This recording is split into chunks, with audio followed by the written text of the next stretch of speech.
حسيت قبل كده إنك بتصحى وتنام وتصحى وتنام ومفيش حاجة بتتغير؟ حاسس إنك عايش في دوامة كل يوم شبه اللي قبله. بتسأل نفسك في لحظة هدوء: هو ده معنى الحياة؟ هو أنا عايش ولا بعدي الأيام؟ سؤال في دماغي بيلف ويدور، عايز إجابة مش بس مرور. كل فكرة تفتح باب جديد، في دماغنا دايما حلم بعيد.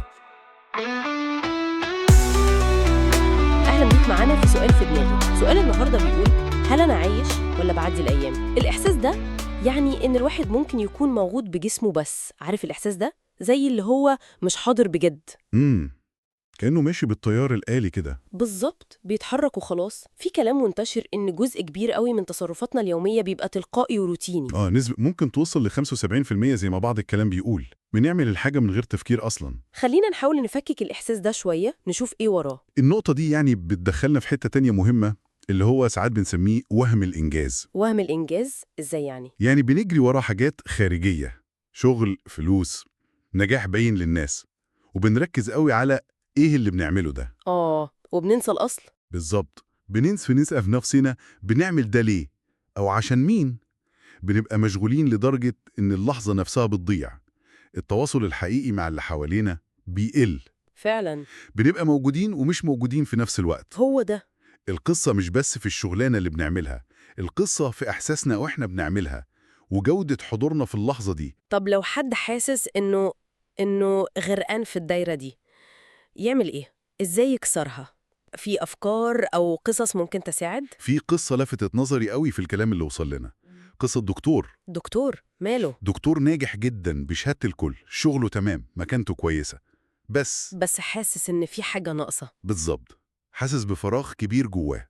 نقطة التحول بقى، ودي الحتة المهمة فعلا، إيه اللي حصل؟ جت لما كان داخل يعمل عملية المريض، والمريض ده بصله وقال له أنا خايف، هتكون معايا؟ يا كلمة بسيطة بس عميقة قوي. جدا.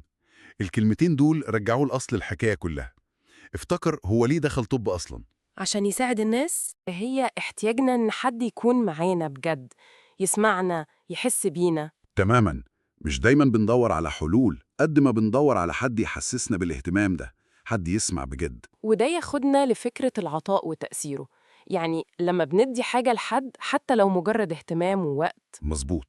وفي إشارة كده لدراسات مهمة زي دراسة هارفارد المعروفة اللي ربطت بين العطاء أو خدمة الغير وبين السعادة. بتقول إيه الدراسة دي؟ بتوضح إن الناس اللي بتقدم حاجة لغيرها بأي شكل بيكونوا أسعد بنسبة ملحوظة، ممكن توصل ل 40% كمان. 40%؟ دي نسبة كبيرة. والعطاء هنا مش فلوس بس طبعا، ممكن يكون إنك تسمع حد فعلا، تديله من وقتك واهتمامك، ده في حد ذاته عطاء كبير قوي. طب جميل قوي الكلام النظري ده، بس نيجي للأرض الواقع بقى. في زحمة اليوم والشغل والمسؤوليات، إيه الخطوات العملية اللي ممكن الواحد يعملها؟ الأفكار اللي مطروحة بسيطة جدا على فكرة، بس ممكن تعمل فرق حقيقي. زي إيه مثلاً؟ مثلا كل يوم نختار شخص واحد بس، ممكن حد من أهلنا، صديق، زميل في الشغل، ونسأله السؤال البسيط ده: عامل إيه؟ بس مش السؤال اللي هو بتاع كل يوم ده. لا طبعا، نسأله بجد باهتمام حقيقي، ونستنى نسمع الإجابة، نسمع بجد، مش مجرد تأدية واجب، نركز في اللي بيقوله. فكرة بسيطة بس محتاجة تركيز فعلاً. إيه كمان؟ في فكرة تانية عجبتني قوي، إننا نغير بصتنا للمهام اليومية الروتينية. زي غسيل المواعين. بالظبط، بدل ما نشوفها شغلانة رخمة ومملة، ممكن نبص لها بشكل تاني خالص. إزاي؟ ممكن نشوفها كأنها فعل حب وعطاء للأسرة. أنا بعمل ده عشان أوفر لهم مكان نضيف ياكلوا فيه، عشان بهتم بيهم. تغيير النية ده بيغير الإحساس كله. الله، دي لفتة حلوة قوي. يعني نفس الفعل بس بنغير نظرتنا ليه. تمام؟ وممكن كمان نغير حاجات بسيطة في روتين يومنا، بدل ما نمسك الموبايل أول ما نصحى أو قبل ما ننام ونقلب وخلاص. أيوة، دي نقطة مهمة جدا. ممكن بدل الوقت ده نعمل مكالمة سريعة لصاحب بقالنا كتير ما كلمناهوش، نطمن عليه. أو ممكن نعمل حاجة بسيطة مع شريك الحياة، نطبخ سوا حاجة خفيفة، نقعد نتكلم شوية بعيد عن التلفزيون والموبايل. طبعا. أو نكتب رسالة شكر صغيرة حتى لو على ورقة لحد فعلا فرق في حياتنا في يوم من الأيام. بتفرق قوي الحاجات دي. أو حتى ممكن نصحى بدري شوية عن ميعادنا، ربع ساعة بس، ونعمل فيها إيه الربع ساعة دي؟ نسيب الموبايل بعيد خالص ونقعد في هدوء. ممكن نتأمل شوية، ممكن نكتب حاجتين 3 بس إحنا ممتنين ليها النهاردة. امم أو نقرأ صفحتين من كتاب بنحبه، أو نعمل تمرين استرخاء بسيط. أي حاجة.